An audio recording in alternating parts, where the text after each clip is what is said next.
Time for the daily update from the Republican Party of Arizona. I am your chairwoman, Dr. Kelli Ward. Jurors have heard closing arguments and will begin deliberating today in the murder trial of former Minneapolis police officer Derek Chauvin in the death of George Floyd. This is an important and at the same time an extremely volatile time for Minnesota, for our entire nation, and for all of us as we await to hear the jury's final verdict. Communities across the country are bracing for the possibility of unrest and violence no matter what the verdict from the jury. Mayors, elected officials, law enforcement officers, community members, and church leaders are appealing to protesters to exercise their civil rights peacefully and refrain from acts of destruction so that neither protesters, law enforcement officers, nor innocent bystanders are injured or killed by violent people who seek to turn our First Amendment rights to make our voices and our opinions heard into rioting, looting, burning, and anarchy. Communities are prepared in case people take to the streets as the trial unfolds, and their police departments will do everything in their power to secure the people's right to exercise free speech. We cannot allow misinformation, anger, or frustration to spiral into violence or to allow others to hijack these situations for their own destructive purposes and tear our country apart.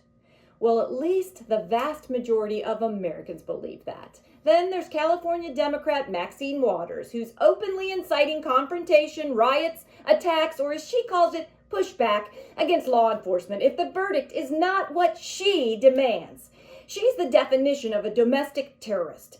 Maxine Waters is unfit to serve in Congress. She needs to be removed or impeached immediately for inciting riots in our cities.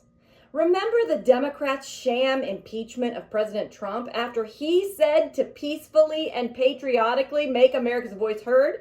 Maxine went far beyond that. Let's be clear, there will be destruction, injuries, and possibly deaths that are a direct result of her comments. And even more incredible, the judge himself today said that Maxine Waters' comments may well have compromised the trial and given Chauvin's defense team exactly what they need to successfully appeal any verdict. Where's the national outcry from Democrats? What about Arizona's own SINEMA and Mark Kelly? Do they agree with Maxine's rhetoric, or do they believe she has a right to incite riots as a member of Congress? There's free speech and civil disobedience, and then there is openly calling for attacks on law enforcement and for rioting in the streets. Give SINEMA and Kelly a call. Their numbers are below. They need to know where we stand, and we need to know where they stand. Thank you for tuning in. Let's pray for peace in our nation in the days ahead, and for those in law enforcement who will put their lives on the line to protect the rest of us.